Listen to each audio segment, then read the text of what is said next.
What's up, metalheads? This is episode 10 of the Metal Block. I am here with the Glam Reaper and my very special guest, Raven Chain. What's up, guys? How are you? Yes, and we're going to talk right after this. Welcome, headbangers, to the Metal Block. Here is your host, Eric.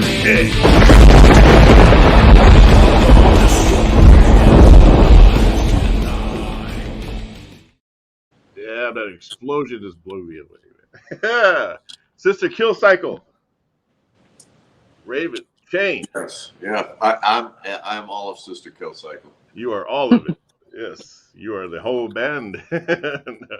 You're the one man band now. You got guys in the band, man. You guys are what, a 5-piece? Actually, we are a 6-piece right now. Okay. Some very recent news. My original guitar player, Michael Mayhem, has pretty much gone through therapy, recovered from a near-death car crash, and he's pretty much able to get back in on the saddle and jump back up with us. So instead of just replacing, I just added another guitar player. A lot of our stuff is written for 2 guitar parts, anyways. Yeah. So are you saying you got three guitars now? No, 2. Oh, you still got 2, but you just okay. Yeah. Okay. Yeah, we have drums, bass guitar, 2 guitar players, synth player, and myself. Okay, cool. Yeah, because the pictures I have here, the lineup I have, this is your drummer, right? Ryan Poe. Yeah, that's right. How long has he been with you guys? He's been in the band now for about a year, maybe a little more than a year. Cool. And then we got Greg Coulter. Is he the guitarist you're talking about, or that's okay. And then Mike Hill, Hill, which I had him on Facebook for a long time. I didn't know he was in your band. I was like, oh, okay. I've seen him on Facebook numerous times, and then you got you, and we got your bass player. Can't forget the bass player. Everyone forgets the bass player. Charlie Cadaver on bass. Yep. And of course, Raven Chain. Oh, that cool. Yeah, that's pretty badass. Like, how did you get that done there? Like, what is that you have on there? Like, it's oil, right? Like a bunch of oil. That was incredibly uncomfortable to do. Yeah. I wanted to kind of like portray the idea of like Venom. The character, how all the Venom's coming out of the character. But we literally took clear Elmer's glue and mixed black tempera paint and a little bit of mineral oil. Okay. It was uncomfortable. That's nice. Yeah. Who does your photos? You guys have a professional photo shoot, or professional photographer, I would imagine. I try my best always, like when we do promo shots or anything like legitimate for the band, to hire the most pro people I can. A lot of those photos were taken by a friend of mine, Lexi LaRue. Okay. Through I believe her webpage is Ophelia Artistry. Okay. But yeah, over the years, obviously we've had hundreds of people taking photos for us. And just see, I see it's kind of like art. It's kind of like music. Photography. I see someone, I like their style and everything like that. And work. It's very much an art. I mean, you got to and then find that one photographer that works well with what you're going for, look wise. I mean, it's like looking for another band member, or as far as they can fit in with what you're looking for. Yeah, capture that exactly. I mean, and you do have to gel together. It's one of those things when you're working together, it has to. Mm-hmm. Especially today where everybody's a photographer with their cell phones. It's like, oh, I can do it. Give me a break with that. Yeah, put a filter on it. So that takes me to the question I was going to ask you. So when did Sister Kill Cycle start? I know I've seen some videos that you have for 9 years ago. So obviously you guys have been around for quite a while. Yeah, I used to care about aging myself. Yeah. but now I really don't anymore. I mean, it happens to be how old I am. Yeah. Staying in the present, I guess. I originally started a band back in 1991 called I'm Nailed Right In, INR. Okay. And it basically was myself, my brother John, and our friend Ian. And we were like kind of a gothic punk band. Okay. You can imagine that we couldn't play for shit. Yeah. But we wanted to have a cool image, so we looked really cool. I thought couldn't play, but it just started evolving since back then, and basically I would never give it up, so I would just keep adding members until eventually the name changed to Sister Kill Cycle in 2001. Oh yeah, okay. How'd you come up with that name? Like, was it from a book or something, or a lyric, or? The keyboard and I back then were like really into like Indian philosophy and Egyptian philosophy and stuff like that. Yeah. So we came up with the name Kill Cycle, which is reverse of like America. America is like, oh, you're born, it's your birthday, and blah blah blah. But in like Eastern philosophy, they believe every day is important as the last, and the moment you're born, you begin to die. So it's like a countdown. So instead of life cycle, we came up with Kill Cycle. Okay. That everybody thought we were a hardcore band, and so we were having like people show up at our shows wanting to like mosh and fist fight and stuff. So we're like, maybe we'll soften it up a little bit. And then one of my favorite bands back then was Twisted Sister. So, oh yeah. I grew up on that was my band too. Yeah, I thought that would like be the icing on the cake. A bunch of guys in drag makeup. Rocking out. So, there you go. Yeah. Yeah, I've had my share of that, especially being in Hollywood, man, wearing makeup and shit. I even had to fight people like, when you call me a fucking, that fag, this and that, and I had to fucking deck. Here's a guy in makeup fucking decking his jockey dude and fucking in front of his girlfriend and shit. Oh yeah, well. Come to find out, he was under 18. He was like 17. I ended up getting a freaking assault charge over it. It's like, Yeah, I mean, even like growing up I grew up a lot of time in West Virginia, which is very, very rural, and can we say redneck? Yeah, all the shit kickers. Yeah, I had my share of ass kickings and being picked on and abused, like even way back, like at 12 and 13 years old. Yeah, it comes with the territory. I mean, the fact that we want to look like this, I mean, we just got to kind of expect there's going to be some fucking idiots out there, but at the same time, it's just easily. It's bullshit that they have to do, It's like, well, my dad used to tell me, because, I can relate to Sean or Raven a lot on this one, because it's not really common where I'm from to be goth at all. In fact, I was probably one of very few legit goths that wore makeup constantly the way I do even now. And getting picked on people in the locker rooms and stuff, it's not fun. But then those same people grow up and they really want to hang out with you and stuff, which is awkward. Okay. Yeah.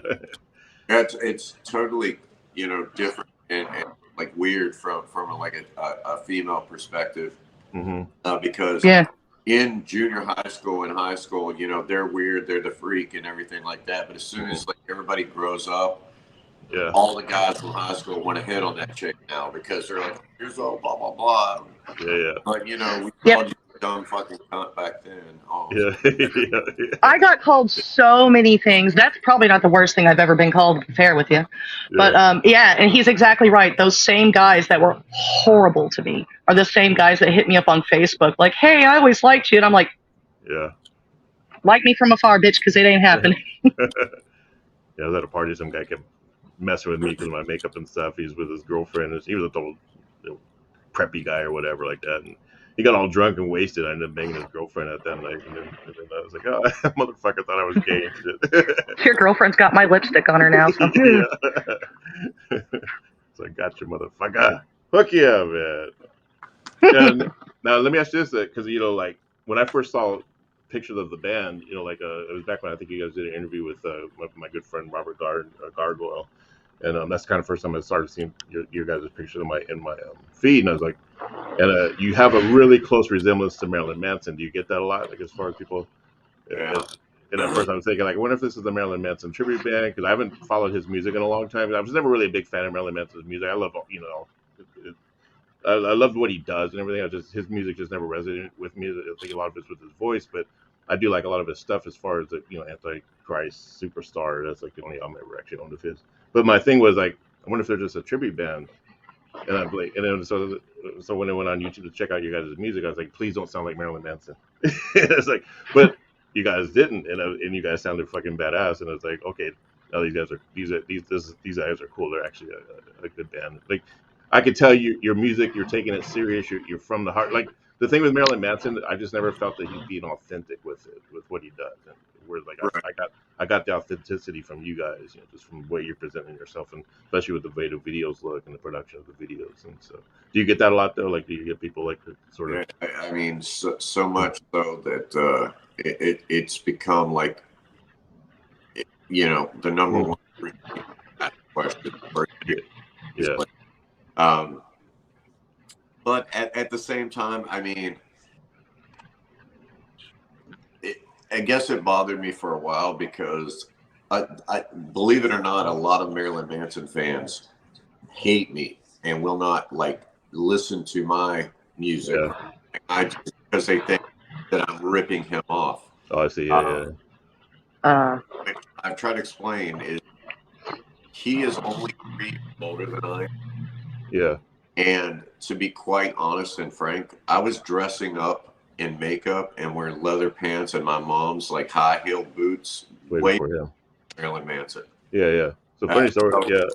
I can relate to that because I've always been told, like, because I'm from a band called Will O Wisp in the '90s and in Hollywood, and bands like Rebel, and when Marilyn Manson first broke, we were told that he was actually sending his guitar player to a lot of our shows and other band shows, and was just sort of taking ideas, like stage ideas, and, like just makeup ideas and all kinds of things like that, and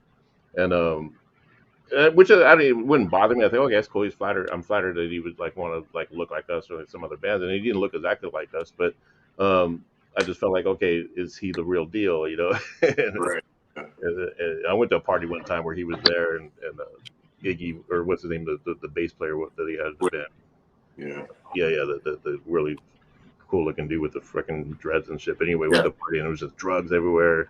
I think he was in some room with some other chick. This was like when they first came out with that first album, and they played the whiskey. I think it was like their first whiskey show, and then we followed them up to a party in San Francisco, and it was just like crazy. I was freaking like just drugs everywhere. We're just like, I'm wasted because I mean I'm an addict and I'm an alcoholic and addict. I'm going on 12 years sober, but I mean I was just out of my mind when I went to that party, and just everything was just fucking right there in front of me, and I'm seeing it's Twiggy, right? His name's Twiggy, right? Yeah, he's making out with some dude on the couch and shit, and some other chick was like had her hand down his pants. And it was crazy, but it was a good time though, man. But at the same time, like I said, I was never really a big fan of his music, but my drummer and everybody loved him and stuff, and then I knew his guy that did the costume for his second, what's that one, Mechanical Albums, when he had the boots or whatever. Mechanical Animals. Mechanical Animals. So my friend Rallis, he did special effects for Danzig and also Marilyn Manson, and he actually designed that costume, and I went and met up Marilyn Manson at some studio when he dropped off some stuff or whatever. And he was a cool dude and everything, but like I said, I was just never really a big fan of his music. But at the same time, that kind of reminds me, like, because you come from Florida, you're from his area, I would imagine, right? So yeah, that's another thing that's kind of like funny and ironic is I was born in Daytona Beach, Florida.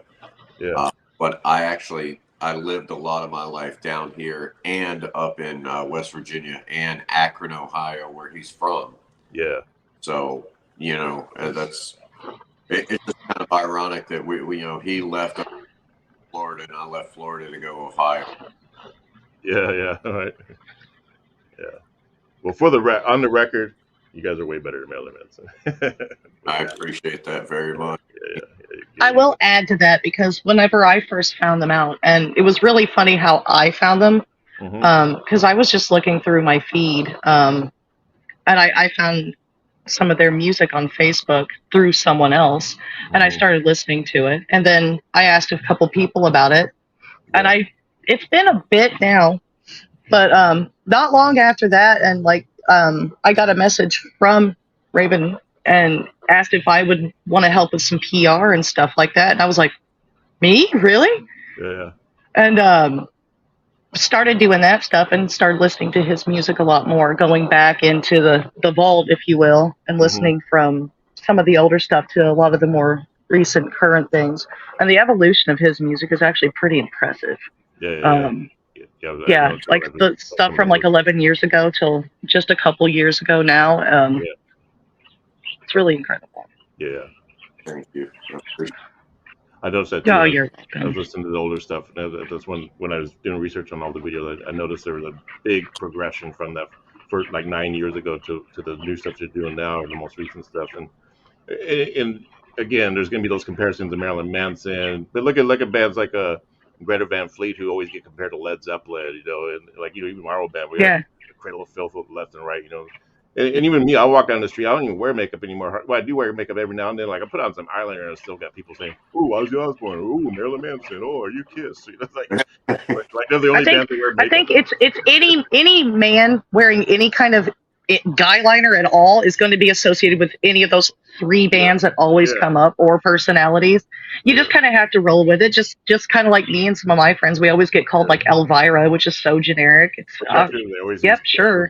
They always say Kiss. I'm like, do you think Kiss is the only band that wears makeup? It's like, fuck, man. Oh, yeah. Well, that's the only one they could think of at the time. Yeah. That's exactly. I mean, that's like go-to things. Unfortunately for me, I just happen to look like the fucking guy with. With or without a. I got to a point where I stopped caring. And I will say about is he's so brilliant with like all of his artistry and his stage presence and the photographs and everything like that. He pretty much super playbook did everything. Nobody could do anything. Exactly, and that's why that's why I always like. Even though I'm not a big fan of his music itself, but I love what he does and I love what he represents and what he's brought to. Like, he's what we need in metal and rock and roll. I mean, we always need our Alice Coopers, our Kisses, our Twisted Sisters, our Wasps. All those bands that like have that image, and because so he. Anybody that's going to make you question the social norms is going to be the bad guy. And I wasn't quite present for the Satanic Panic, with all the goth people in the 90s and stuff. I think I barely just missed it, honestly. But they actually had Manson on several TV programs interviewing him about just that, basically trying to blame a lot of the counterculture issues on him. And he would just really kind of turn it around and be like, yes, but no. He took a lot of but he was so eloquent in how he spoke and very intelligent with the information at hand. And I don't think that they were ready for him to be as intelligent as he was. So having to speak to him, like, on Bill O'Reilly for one, and having to listen to him had to have been really hard for him. Now, one thing I noticed is, and we were talking about this earlier before we go on there, is your production. Like, who produces your music? Who produces your videos? And what do you like? Obviously, you're not signed to a label, right? So obviously, you're self-funded. Not currently. However, you have several offers coming in now for a label deal. That's great. We were signed with Sony Records for the last album. Oh, okay. And I don't know. I mean, I kind of like being independent. We basically do our own thing, however we want, whenever we want, when no one's pushing us to do anything. Exactly, and right now is the time to do that. Yeah, especially after this COVID, fucking facade that was going on. It gave the opportunity to see how fickle the music industry actually, and everything that went on with that whole thing. It just showed me it's not really a part of my scene that I want to be in. Yeah. All political. It's all about, who knows who and money. I mean, I guess it kind of always been that way, but but it's more like amplified. So like, if you kick ass, you could get in the club, but now it's like, I just realized I don't want to be in that club because, a lot of my moral standing and things are not aligned. I mean, I let everybody be whoever the hell they want. I mean, that's pretty much how I want to be left alone. Perfect. But I'm a God-fearing Christian, gun-toting, crazy, makeup-wearing son of a bitch. Hell yeah. A lot of people don't like it, especially in industry we're in. And it makes things more difficult. So I got to the point I was like, dude, we're on our own. I told the guys in the band, I was like, we're just gonna do this back the way I did it when we first started and made it somewhere. We're just gonna go back and control everything. So down to the lighting programming, the music production, it's all us. I mean, we do it here. Most of the pre-production of the music I demo here in my home studio. Nice. And then Roy basically does all the mixing and mastering for the albums, as well as co-writing the albums with me. Lighting, we set and painstakingly for hours and hours and hours programmed the light show to go along with every song. So we are one of the fans. We run backtracks, and I don't care what people think. You can call us stickers. Yeah, I was going to ask you about that. Bro. The thing about backtracks, and like, here's the thing about, like, if you're a band and that's how your music is created and a lot of stuff is in there, it's okay. But I think the thing I have about backing tracks is when bands, they're meant to be a raw band, right? They're meant to be a raw rock band, and if they go on, they play live, they want to use the backing tracks to sound just like the record that they had out 10 years ago. Well, we don't want to hear. I want to hear the live. Actually, I want to hear the little flubs and stuff like that. But if you're a band that's actually, especially like the modern metal bands, it's like they do have a lot of like those sounds and stuff that are come from samples or whatever it is, or tracks or whatever. Then that's part of the sound. You're expecting that, So or like keyboard sounds or like special effects and things like that. But to have like fake guitars and then the guy just mimicking the guitars, or fake vocals and the guy just mimicking vocals, that's a little like, okay, at least let the fans know that's what's going on, before they buy the ticket, Yep. Yeah. I mean, and I think a band like ours is kind of expected to like have some of that stuff anyways. I mean, just of what the music is. Yeah, because I mean, you have an industrial sound, right? Like if you were to describe the sound of Sister Kill Cycle, what would be the sound? Like what type of metal would you consider it? I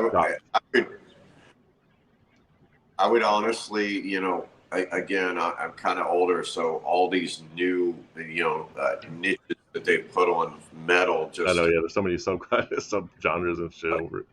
I consider anything, like distorted, harder than rock would be metal. Whether it's black, metal, industrial metal. I technically, if someone asked me personally what I call our music, I would say it would be like goth, shock. Yeah.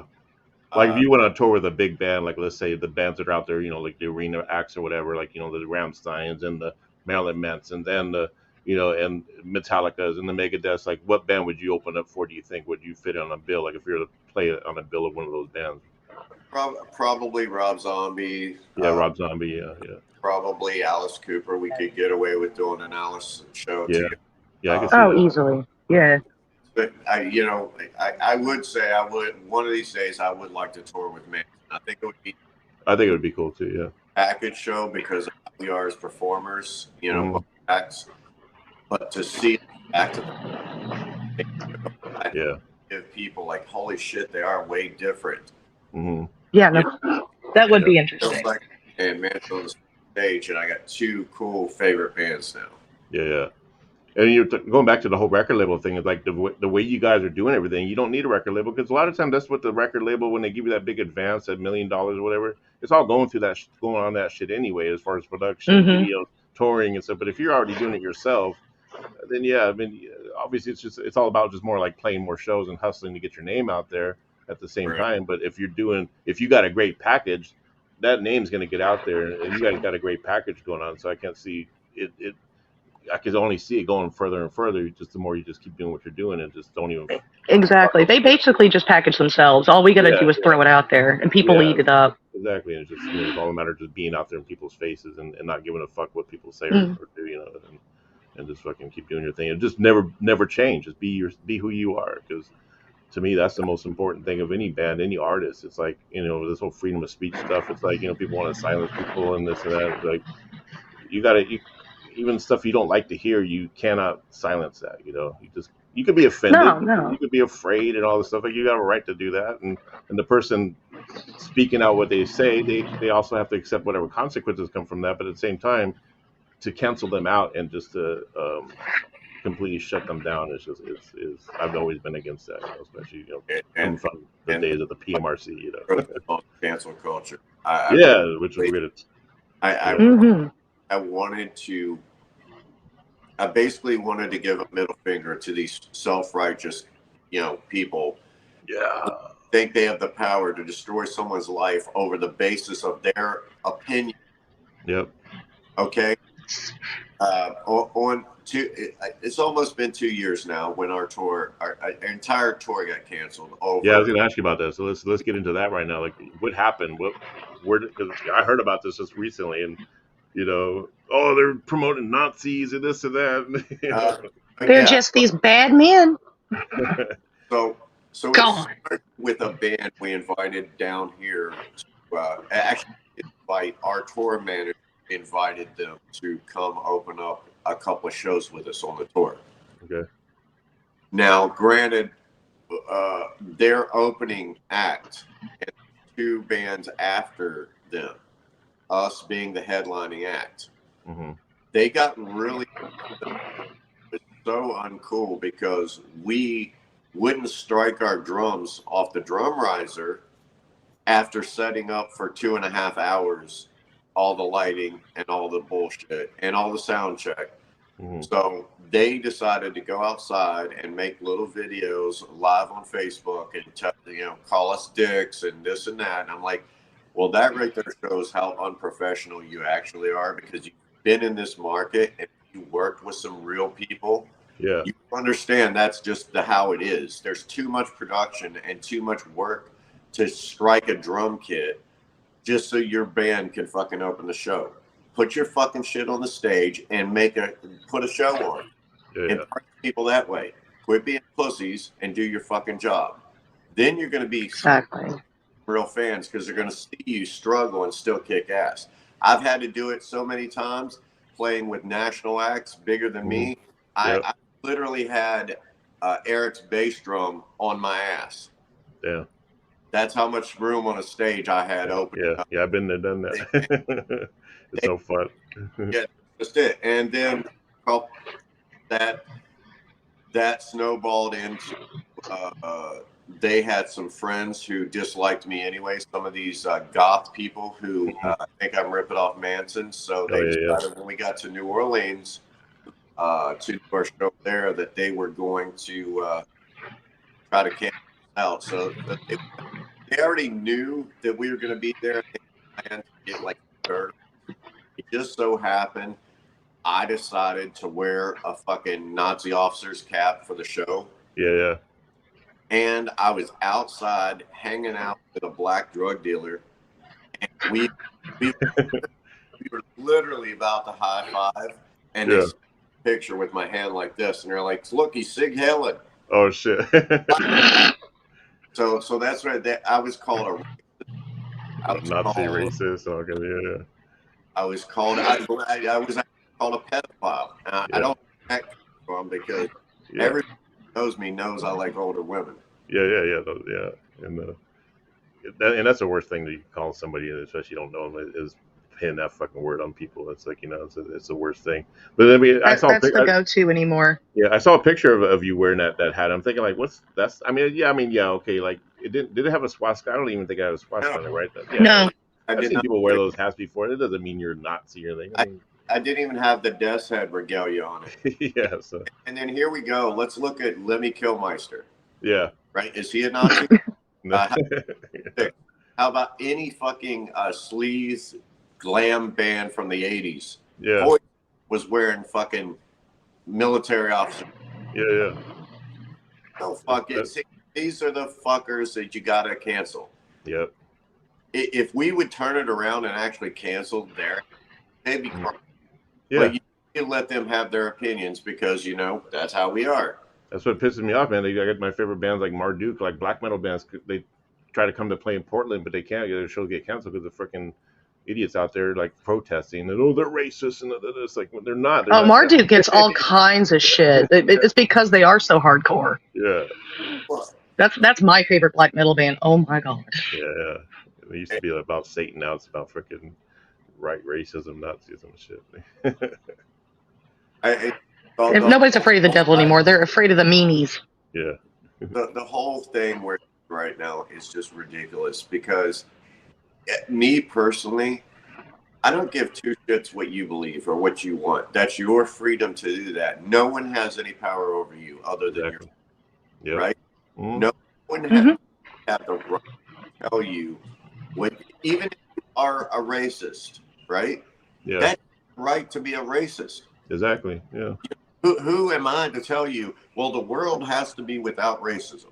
Yeah. You're wrong. Exactly. No, this means we disagree and maybe we're not going to hang out the same church meetings. Yeah, yeah. You know, if somebody's a racist, let them be the racist, and they're gonna let them live the life that they're gonna live, and if they're gonna catch heat from whatever they're gonna catch or whatever. But if you're not gonna, why try to change them into something that they're not? You know, or the problem with today is it seems like to me when I see people fighting on Facebook or whatever, everyone's just trying to change each other's minds. You know, it's like I want you to see it my way, and if you don't see it my way, you're the fucking enemy. You know, it's just like why I call them the true Nazis. Yeah, yeah. His mind right there is to change the world to suit your needs. Yeah. Eradicate anything that you know goes against the norm. Yeah, yeah. The way I shut them down, I go, you know what, you're right, and I'm right. So let's move on. You know, like you're right how you view it, and I'm right how I view it. Let's move on. It's like, and that brings us to cancel culture. The video you guys dropped this. The video, right now, it just has a lyric video. Yeah, the lyric video, which we're gonna watch that, and that way we can actually see the lyrics. Yeah, I really wanted people to see the lyrics and understand what the lyrics were saying because I feel not that any of my lyrics are not important, but this was very important to me at this time to know how I felt about this. I can't. It's almost bittersweet going through what you went through with all that bullshit to be able to give birth to a song like this, so where you can actually share your thoughts and your experience through an actual song for other people to hear and that might be going through the same shit. Yeah, well, I hope so. I do. I try to write my lyrics from a perspective where people can relate. I try not to pinpoint exactly what I want the story to say. Yeah, yeah. So I leave a little bit room for interpretation, adaptation, so anybody can relate to it. That's good. That's good. And that's how it should. That's songwriting number 101 right there. Is it should be up to interpretation because music is subjective and everyone's going to take something out of it. Look at that guy Oliver Anthony. His song blew up everywhere, and he's writing about the struggles that we all go through and stuff. But then you got everybody picking his lyrics apart. You got the left saying, "Oh, he's a fascist," this and that. You got the right saying, "Oh, he's for us," and the blah blah blah. And it's just like, come on, man. And then he goes on. He says, "Look, I'm just writing the way for the people, man." This is like, he's just writing how he feels, and that's why it resonates with so many people, whether you agree with them or not. And it's just like but that's the beauty of music. Yeah, and that's how it should be. Art should be free to express yourself in any form. I mean, I may not agree with or may not understand. Doesn't mean it can't be art. Doesn't mean someone shouldn't be able to express themselves to do it. Yeah. And I mean, that to me is just a basic way to live and let others live. That we have unity and communion with one another as human species on this planet is the ability to accept and tolerate someone else's beliefs, someone else's ideals, even if they may not align with yourself. I mean, that's who we are, especially here in America. That's, I think, what we were defined to exactly. And I think it all stems back from when people like lyrics or art, I don't know how far back it goes, but anytime there's some kind of violent situation, and then they find out the person was listening to this certain song, and that's the reason why they did this, or they heard Donald Trump say something, whatever he said, and that's the reason why they attacked the Capitol because of his words and stuff like that. But you got to remember, like, these people were probably already messed up in the beginning, and it wasn't listening to that what made them do what they did. They were already fucked up in the beginning to begin with, whether it's a mental issue or whether it's just their beliefs systems out of whack or maybe not in line with everyone else's. And it just happened to come across that. But the fact that the people who actually expressed the art that they did, whether it's through speech or through music or through poetry or whatever, that's how they expressed it. And it's not their fault that someone else is going to come along and read it wrong or take it wrong because they're in a certain situation in their own life. Look back when Judas Priest got blamed for those kids shooting their face off, just because of the lyrics. And luckily they won that case and said, no, like, that's not the reason. Those kids were already fucked up, Same with the kid that killed himself over Suicide Solution of Ozzy Osbourne. He was writing a song about alcohol. It's a slow killer, and me myself found that out easily because I almost died from this shit, But, yeah, crazy fucking shit. So we're going to check out Cancel Kulture. The video, we're going to play the whole video and see what y'all think.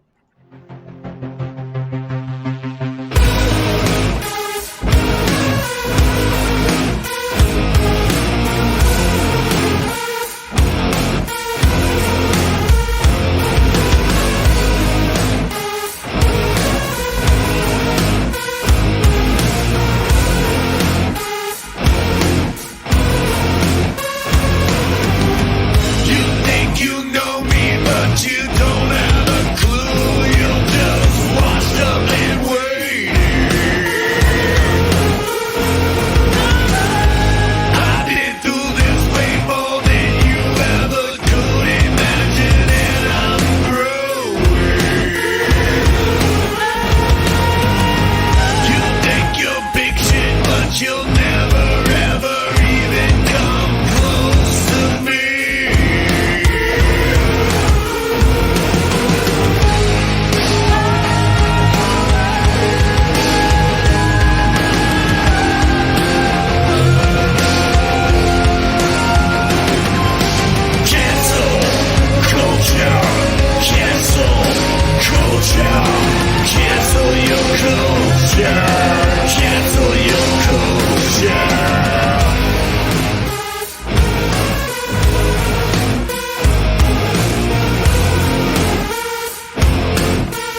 You know what? Did you just tell me to cancel my culture? That's racist. Probably to get that shit. What's wrong with my culture? Yeah. There you go. The production's so good on that song too. It's like who? So I like to get into the songwriting aspect of, especially with bands. Of me being a songwriter myself, who wrote this, and how does your songwriting process begin? Like who like do you play guitar yourself? Do you write, or do you just write melodies with your voice? Or I actually I play a lot of instruments. okay, I play guitar, bass, some synthesizer, a little bit of drums. I mean, nice. Modern technology, of course, makes it so much easier, though. Yeah, no doubt. Basically, with Mike being back in the band, Mike's a good, strong songwriter. So he does on the Redemption Through album. I can't speak. Redemption Rebellion album. He wrote a lot on that. Okay. But basically, what I sit down and I'll demo out a whole song. Like I have demos of these songs that one day I'm sure people are going to want to get hold of and like release the demo. Yeah. A box set. They're more raw. But yeah, I'll sit down and basically write the riff on the guitar, and then do a bass line and maybe some minor keys or something, and then lyrics just to get the idea of the song down. Yeah. And then I'll hand that off to the rest of the guys and see if they can come up with anything better or whatever, and then we go from there. Roy a lot of the production as far as like arranging and building. He's really good at that, so I just let him go with it. Yeah, that's good. That's always me. The funnest part of a song is the arrangement part of like I got all these different riffs and melodies going on. Now it's arranging it in a way to where it just sounds like that, like where it just works, And I mean, fortunately, it works really well and pretty easy with us. I would say Roy's a pretty good songwriter himself, so between the two of us, we really end up not doing too much as far as the songs go, because I've been doing this a long time, and like I said, I've worked with some of the biggest names in the industry as far as labels and stuff like that goes, and bands. Yeah. Once you know the formulas, it's pretty easy to like write for like rock and roll. Yeah. Just like write for other people and stuff like that, right? Yeah, I've been writing like a lot of like kind of acoustic singer-songwriter style songs. I'm thinking like I don't know if I would do this for myself, but I think I can. This would be perfect for this particular artist, and because I just every time I pick up my guitar, there's a brand new melody, a brand new chord progression that's just like wow, okay, I can hear that somewhere on popular where but I just wouldn't want to do it for myself. I'm a metal goth guy, so, but why limit yourself, man? Do what you got. Do whatever comes out, man. Yeah. I mean, again, that's just like a form of expression. I mean, exactly. Sometimes it's nice to get out of the box and try to write something completely different from what do it. Completely different. Yeah. The Glam Reaper's back. You were frozen there for a minute. Go figure. I dig your makeup. It looks like like you'd be like a female crow. Matter of fact, there was a crow comic book where it was a female and she had the makeup like that, similar, which is really cool looking. I was just going for something kind of whimsical. At first, I wanted to be like a cute little clown, but there's really nothing cutesy about my personality. Yeah. So I was like, well, let's just make it look dead. Now, Sister Kill Cycle, can't even talk. You guys don't have management, right? Do you guys, or do you pretty much, is that part of what you do yourself as well, like like booking shows, making PR and all that good stuff? I mean, you got Andrea here to help you out a lot with that too, as well, right? Yeah.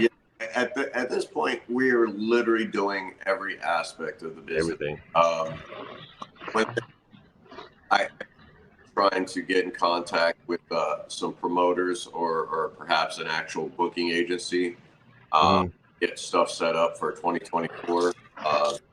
Cool. 2023 was kind of a wishy-washy year, so we want to come out in 2024 and basically tour as much as possible.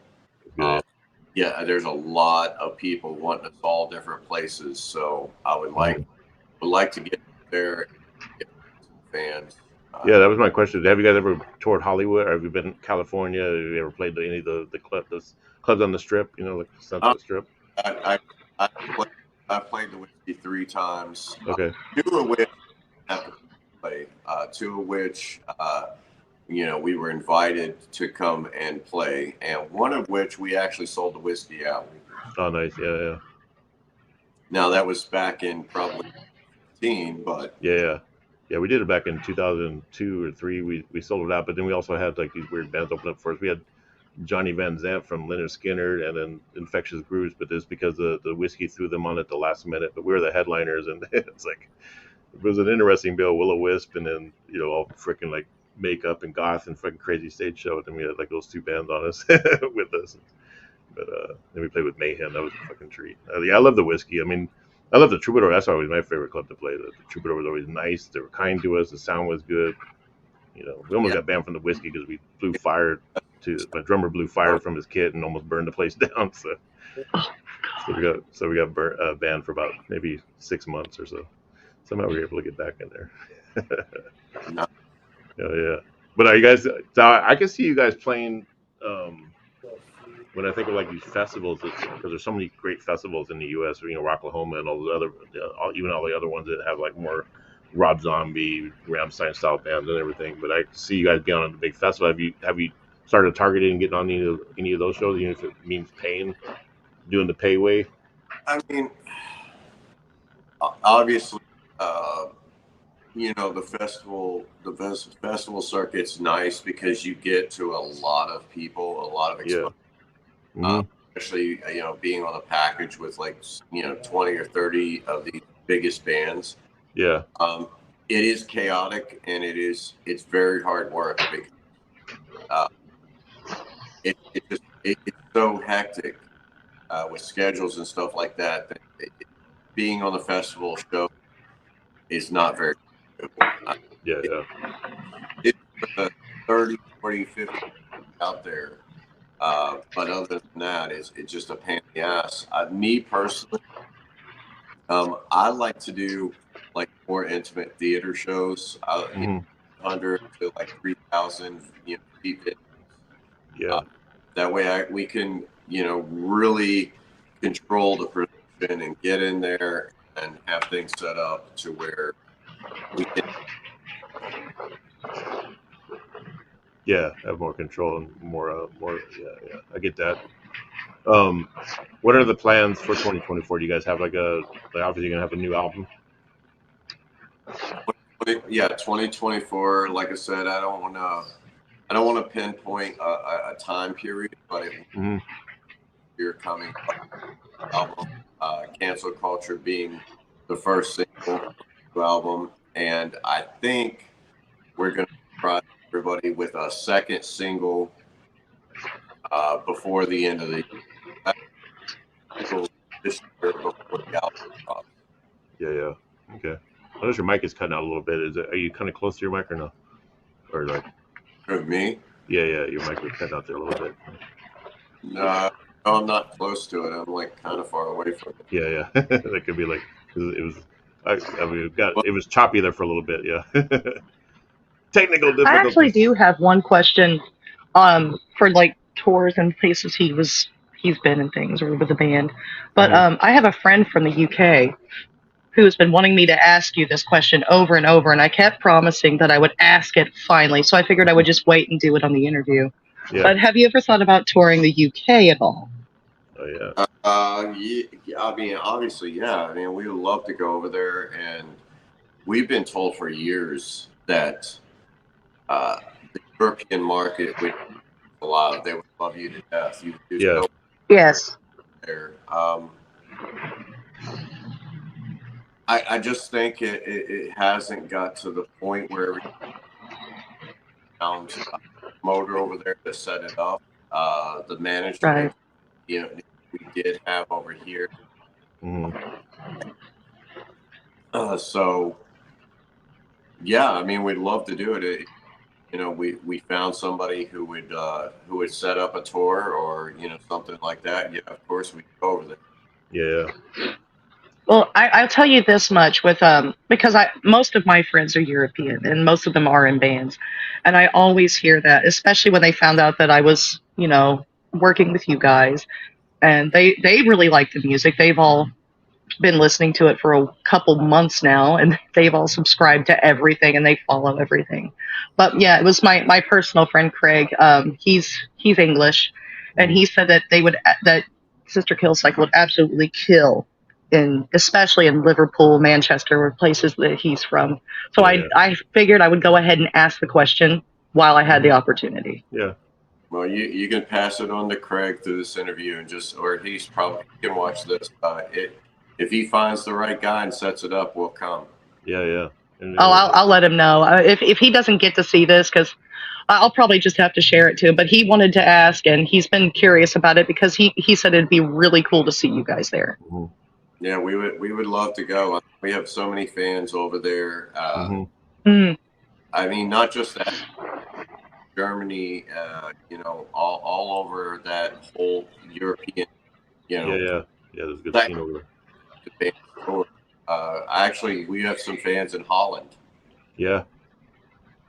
I have to break out the wooden shoes. Yeah, I mean that's the beauty too. Is like, I mean, and they're fans. Like once you start when you get a chance to play over there, it's going to be just a whole different vibe compared to like the fans. They go ape shit. The UK loves this kind of stuff, and they go all out. Yeah. And their festivals are intense. Yeah. I guess you guys do Whacking Fest. Whacking is awesome. One of our fans from the UK hit me up for a birthday present. This has been several ago now, but he wanted my autograph. Mm-hmm. So basically, send me autograph. So I did. I sent it physically through the mail. Yeah. And couple weeks later, he hits me up with a picture. He went and got my autograph tattooed on him. I'm like, dude. Whoa. Yeah, so that was my first, my signature tattooed on somebody. So yeah, dude. I don't know how I'd feel about that. I would be kind of creeped out. I'd be like, yeah. No, it's actually really cool. I mean, it's flattering, but me being me, I'd be like, Yeah. Yeah, that's badass. So now, as far as I was going to show you, you guys do like these cool little mini movies. This one's called Can't Feel. I wanted to play the first 3 minutes of it just to show, like, because you guys not only are you in a band, you're also actors. Yeah, well, I have to do something to keep my. I enjoy the acting, theater aspect. Yeah. Production. And I think that's what separates you guys from a lot of bands that are in the similar vein of like the style that you guys do, is that these little mini movies are actually really cool. And I think obviously you mentioned you're gonna do another one for Cancel Kulture. The fact that you put all of that production into it and it's just really cool. I mean, that's what I think. That's one of the first things I thought when I saw it on YouTube. I was like, wow, okay. I thought I was just gonna see like a regular video, but no, this is like a little mini movie. No, you get extra. Yeah. And it goes back to I enjoy that stuff. I enjoy behind the camera and stuff. I just think back to giving like my fans a little something extra. Yeah. Just being that band that you see up on stage. That's all you get. I want to give them more of me. I think that's kind of like my craft of thing I do. Not playing music or standing on stage looking like an asshole. Yeah. You got to give everything. Leave everything on the stage. Leave everything, but give your fans everything, man. Yeah. Oh, yeah. Let's check it out. This is called Can't Feel.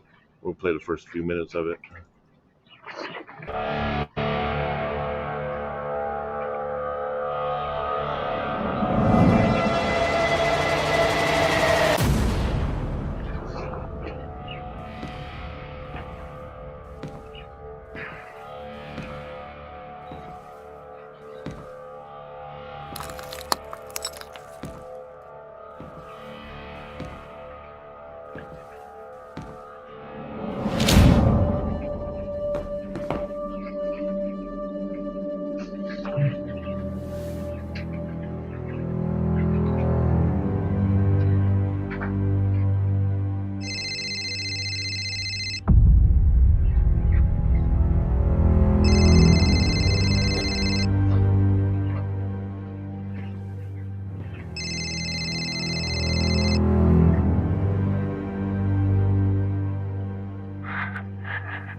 Now that I have your full attention, I send my regards.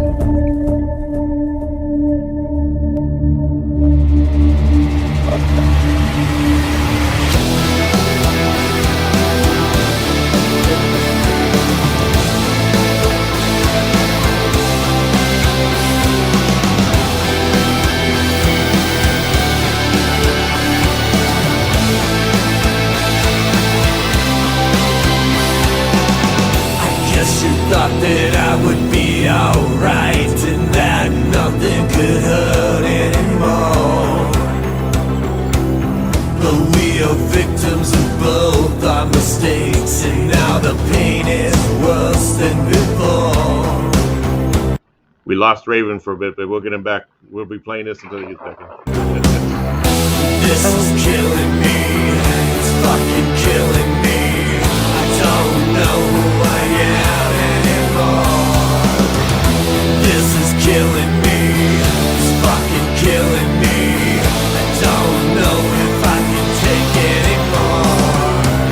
I wanna feel the way that I felt when we were young, and we could never die.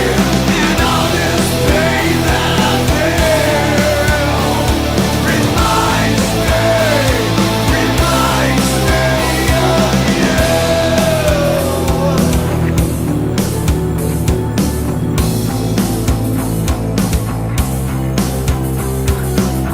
When we first met, we were so in love, we were electric. We could do no wrong, and the stars all played our favorite songs. Yeah, it's a good song too, man. I love that. Good. Yeah, it's a good. You think? We've got a special guest down here, so now we got to be careful. Oh, cool. All She right. snuck in. She snuck in when the video started, so I was like, We're gonna "Oh well." make you a star. Hollywood. Say hi. Yeah. Hey there. Hey, That's the baby reaper. That's the baby reaper. Little baby glam reaper. Production on that phenomenal. How did that come about? As far as how'd you get that? Did you get who's the actor who's in it?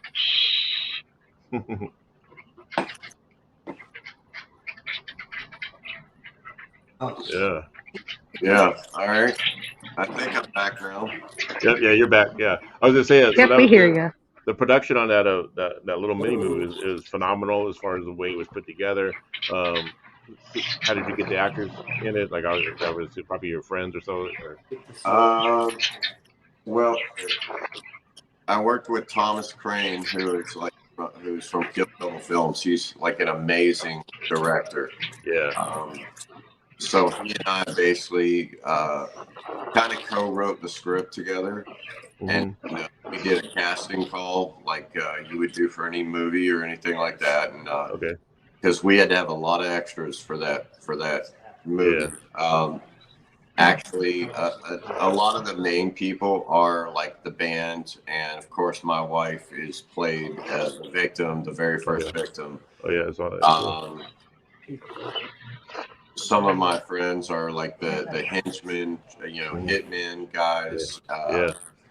But a lot of it is like actually, casting calls and like getting extras. So, oh, cool. We went through a long process of like interviewing and like finding the right people. Yeah. Especially, all the ones that would do it for free. Yeah, exactly. You got to get those ones there. Yeah, I mean, it's amazing. And that's why I love just seeing the amount of work that you put into it. And here's a band that's not signed, who's going to do everything on their own. And any other band would be like, they're kind of lazy about it. They'll just do what they can. but you're actually putting 100%, maybe 110%, mostly like 110% into what you're doing, and it's like I said, you don't even need a label at this point. Yeah, I actually do work a regular day job. Yeah. Basically, I work extra hard just to put money in to do what I do with this band and to make it what it is. What it is, and that to me is an ultimately, investment. this is going to be my legacy. This is who I am, and I want it to be the best it can be. Exactly. It's gonna be around long after you're gone, after we're gone. It's gonna be around, and that's it's an investment. Whatever. Hopefully, as long as I don't get canceled, and I know, right? they might burn all my digital copies. Yeah.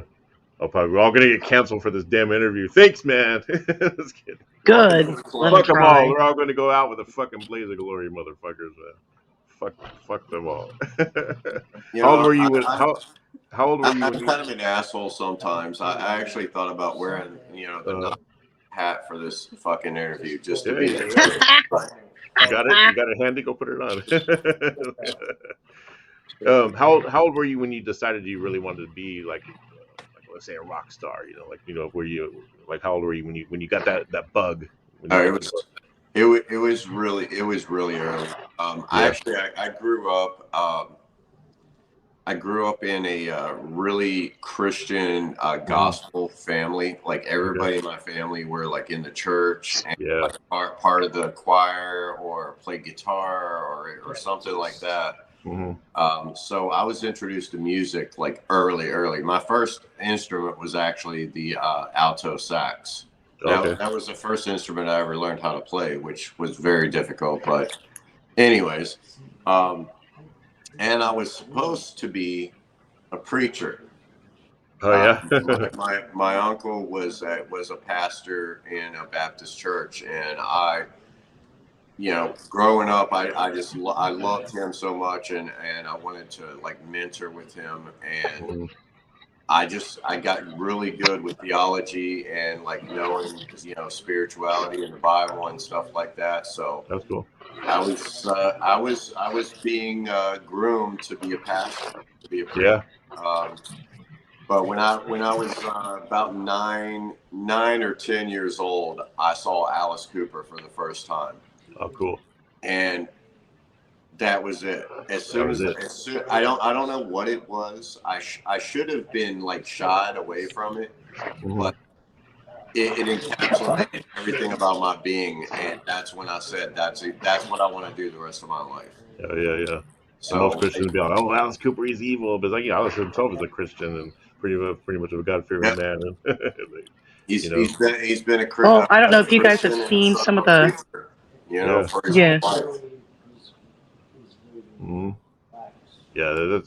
all about it's who the person is, man, in their heart. It's like everyone wants to put labels and this and that. And, like if you're wearing dark imagery, you're like people think I'm a devil. Labels anymore are the most important thing. That's more important than what's going on. Yeah, someone told me I couldn't run for president because I'm a self-proclaimed Satanist. I never proclaim a Satanist. I don't belong in any club. I'm an agnostic, if anything. I like to have at least some options in case the shit hits the fan. I'm not going to say I'm an atheist. I'm not going to tell you there's no God. And I don't know. I like to question all. I really kind of dig that each one of us is from a different spiritual background. You're an agnostic. He's a Christian, and I'm a full-on pagan. If anything, I'm druid. If anything, it's all nature for me. But I really like that we can just kind of talk about whatever, and no one's fixated on that particular thing and kind of blowing it in your face. Because for one, that's not going to get a message anywhere. Because the more you push a subject and the more you do, the more you're going to want to rebel against it. Which then you get someone like me. So. That's exactly right. I think a true follower of all of these different sects would tell you that one thing we all hold in common is that unifies us is the ability to be a free spirit. Yep. Whether it be a Christian spirit or a pagan spirit or agnostic or even an atheist or whatever. And I guess that's been kind of my message for tonight. Like is pretty much we need to live with one another as freely as possible without taking away anybody's, rights or alienate anybody because they're different. Exactly. Now, if I can do it, anybody can do it. Yeah. And in a way, you became a preacher, but you became a preacher in that with that message, with the message of like, let's all just be free together and not freaking alienate people and shut people out and just because you disagree. I mean, it's just like, would you say like a lot? What about like as far as your overall lyrical content, like throughout the years, like what do you mostly write about? Like, do you involve politics a lot or religion, or is it more like personal experiences or just stuff that just comes out whatever you feel? I mean, basically my songs are like really invested. They're really invested with me. So most of it's personal experience. Yeah. I guess basically writing a song to me is like giving me a bullhorn and just let me speak my mind. So yeah, whatever happens to me on a day-to-day basis, or at certain points in time, if it affects me, I will use it in a song. I mean, that's basically like I tell everybody that I meet, and like especially my wife, when we got together, it's like be careful what you do, because if you fuck up, I'll write about you. Yeah. Yep. Yeah, man. Any any guys any shows coming up? Which anything you want to plug? We got a pretty big show that we're doing here locally on the 29th of September at the Brass Mug. A couple of good bands on there, Sin 9, the Nuns, which they're all cool bands. Actually, the bass player for the Nuns played bass for us for like 2 years. Okay, cool. And just so the audience knows, I'm going to drop all the links to anything on Sister Kill Cycle and where to find them, where to find their music, all that good stuff. And where can we get actual like your physical music at? Like, do you have Bandcamp or anything, or? Just go to sisterkillcycle.com. We have an official store on there, and we have an affiliate store on there. So usually, if one is out of stock of something, the other has it. We do have any day now. I'm waiting on the shipment of the new Cancel Kulture t-shirts. Oh, cool! They will be in stock and available on the store, hopefully by mid next week. Okay, yeah, cool. Yeah, I was looking at some of your guys' shirts, like really well done, like really well produced. It looks like. Again, I have a degree in graphic arts. Nice, a long time ago, so I've pretty much been working with Photoshop before Photoshop was Photoshop. Yeah. So I do a lot, pretty much 97% of our graphic design, website, everything like that. Yeah, really good stuff. I mean, I can tell you really know your shit. That's good. Oh, yeah. I was thinking somebody knows their shit on this stuff. It's like, yeah. So when I was looking at your graphics, yeah, they like I said, they sell themselves. They really do. Yeah. It's one of those things. Like I'm just the kind of person, the way I was raised, that if you're gonna do something, go all the way, go for it. Do it to the best of your ability. Yeah. And I've always tried to, like, through the years, hone myself to be better and better and better at what I do. Hopefully, like you were talking about earlier with the music and the songs. Yeah. The writing got better and better and better. The production got better and better and better. Yeah. Still to this day, I have some fans for the older raw stuff. They're like, dude, that was like your true spirit back then. I'm like, no, that was my true spirit at that time. This is my spirit now. It's all me. I appreciate it. If I like my older stuff, that's fine, because we still play some of the older stuff. On this next year tour. As a matter of fact, one of the cool things we're doing is we're going to break the setup into almost like time segments of albums. Cool. Yeah, that's a good idea. So we're Manson. We'll go out and never hear and play off of the first album. We're actually going to do like a whole segment of our first album, second album, third album, and then the new album. Yeah. All through the set. What would you say is like your main age demographic that goes to your shows, like as far as age? According to Facebook, it's 60 to 70-year-old males. Yeah. And 40 to 50-year-old females. Oh, cool. Oh yeah. Oh, well, I guess I don't fit in. Yeah. What about this? What about as far as the type of crowd? Goth, metal, as far as maybe a mix between both. I mean that's the funny thing with us is usually when we do shows, we're like really in depth, like hanging out and meeting our fans and stuff like that. We take a lot of time with our fans. It's weird. I mean, we have 18 to 20 to 25-year-olds, dig us. And then we'll go to play a biker bar, a biker show, with 10,000 bikers, old, fat, beardy, tattooed guys that don't like makeup. And they love us as well. So, yeah. You guys ever think you might hopefully you guys will come to Portland, Oregon one of these days, but you probably get canceled. I'm sure if we play Portland, Oregon, you gotta come with the Nazi hat, dude. Oh, yeah. If they even know I'm coming in the state of Oregon, they're probably going to be set up at the border saying, absolutely not. Got the punji sticks ready. Don't you dare. Yeah. Blow them out of the water. But see, that just makes me more inspired to do it. I would come up there and do a Portland. I'll do a Seattle. Pretty much everywhere where you would think I would get canceled. Yeah. And I'll just let them abuse me. I mean, because they ultimately can't stop me. I will find a way to do it.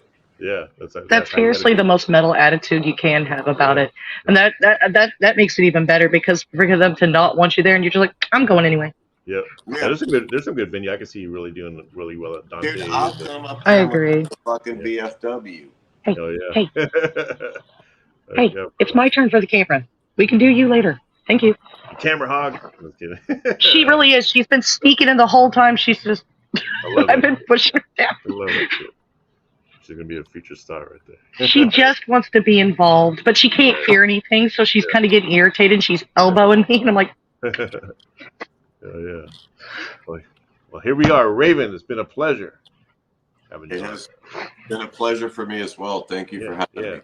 And I feel like we got the record straight. I feel like people got to know you more, as far as even the people who were, with the whole controversy that happened a year ago, whatever, about the whole you're a Nazi and you're racist and you're this and that. You set us straight. I mean, it's like, and you hit all the points that is exactly what's supposed to be, what you did and what happened. For anybody to like still think something bad of that, it's just like, okay, then they got some fucking issues themselves, Yes, it's a personal problem. Get over it. Yeah. I've always said, like, when I was speaking to anyone, like, candidly about all this stuff, I was like, if I were being the person that I am, wouldn't you think I would embrace it and not? Yeah. I mean, why would I tell you I'm not a racist? If I'm a racist, I would be like the biggest hillbilly son of a bitch. Exactly. I would use it to actually be the biggest racist I could be. Exactly. The fact of the matter is I don't even believe in racism. I think there's ignorant people in all races. We're all just fucking blood bags for, when you've seen death as much as I have, then you realize color doesn't fucking matter. Exactly, yeah. I believe you guys all look the same on the inside. Yeah. She knows. Yeah.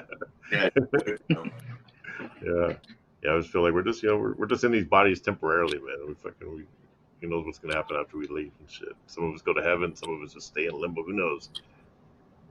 But that's why I'm agnostic. Either way, you're all coming my way, one way or another. I got Jesus in my back pocket just in case shit hits a fan. I was like, okay, I'm going to heaven. There you go. Oh yeah. All right. Is that your oh shit button? Yeah. All right, man. It's been a pleasure, and I want everyone to check out Sister Kill Cycle. I got the link in the Like, in the follow, description. subscribe. Like, follow, subscribe. Check out their latest show. Demand Your City. Have them in there. Even if you're in the UK and you're watching this, or anywhere in Europe, demand Sister Kill Cycle. Yeah, if you're a promoter or a manager and you see this, hit us up. We'd love to come over to Europe.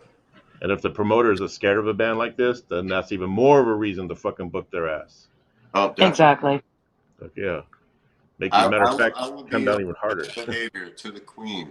Yeah. All right. That's our show. Episode 10 of the Metal Block, the season finale. We're going to be back in October. This was such a great way to close it out. The season. I like doing things by season, man. I watch a lot of Netflix and shit, man. So season 2. I'm the 10th season. Hell yeah, the 10th season, man. Fuck yeah. So everyone check out Sister Kill Cycle, and we've got the Glam Reaper. Check out her page. She's always a delight to have on the show as well. And her I'm actually starting my own show soon enough. I just ordered a bunch of equipment. Okay. So yeah, and that'll be on YouTube solely, but I will share on social media here and there. Yeah. I saw that you were you're going to start doing interviews and things. You got the Glam Reaper show, right? It is going to be specifically for the goth subculture, but I'm willing to branch out if it tickles my fancy. Yes, we need more of that. That's exactly it. Cool. All right, everyone. As I like to say, be kind to yourselves, be kind to everyone. Because if you're not good to yourself, you're no good to anyone else. That's awesome. Horns up and peace out. Boom, boom.